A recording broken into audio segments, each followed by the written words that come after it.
ngayon inyong masdan, primera damang pinutungan. Di ba't lalong sumilakbo ang tanglay niyang kagandahan? Binibini mo dyan, Janiel, pwede ka bang matabihan upang sa'yo ay tumabi at ikaw ay makamayan?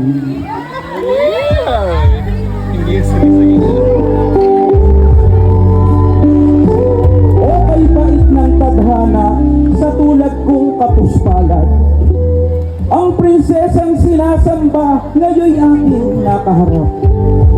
Sa haplos ng kanyang kamay, tila ako'y nakahawak sa marshmallowng anong lambot kung pisiling parang bulak. Ang iyong buhok na bagaman medyo kulot lampas batok. Isang modernang Maria Clara ngayon iyong itinampok. Di mawari ang damdamin, sa dibdib ko'y tumitibok. Ngayong ikaw ay katabi, ang tuhod ko'y nangangatog. Di mawari itong galak na sa diway dumadaloy. Lalo ngayong nalalanghap pabangungon ng gagahoy.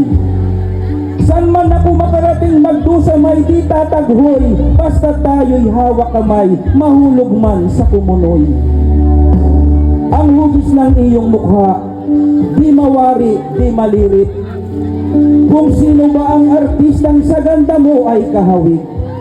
Si Gillian Ward o si Kim Chiu, di ko lubos na mga isip. Basta't itong damdamin ko, sa ganda mo'y nanginginig. Kahit saan mapapagpag, may kabamang nadarama. Hindi ako matatakot kapag ikaw ang kasama.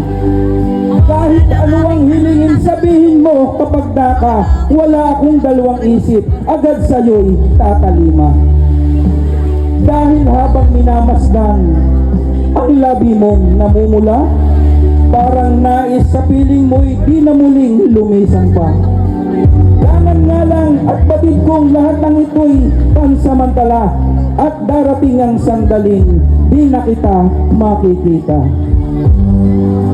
At huwag sanang magagalit ang konsorteng katabi mo.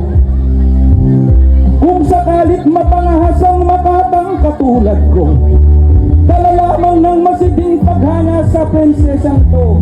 Bukas naman ng umaga, muli siya'y iyong-iyo. Akin lamang sinasagad ang masayang pagkakataon. Makapiling makanig ang prinsesang nakahambong. Sadyang batid ng puso ko, panaginip ang nag-ukol at sa ilang sandali pa, kahit angay mapuputol. Ngayon pa lang ang totoo'y siya'y akin ang lilisanin. Kahit ito'y hindi bukal at masakit sa damdamin. Pagkat sadyang nakaatang na misyon kong tatapusin, papurihan itong reynang kanina pa nakatingin. Kaya mo diyang sinisinta, binibining, Janiel, ako sa'yo'y lalayo na dahil ako'y nanggigigil. Baka kapag tumagal pa, sa tabi mo ang pagpigil, ang konsorte sa tabi ko, ako'y kanyang ipashoot to kill.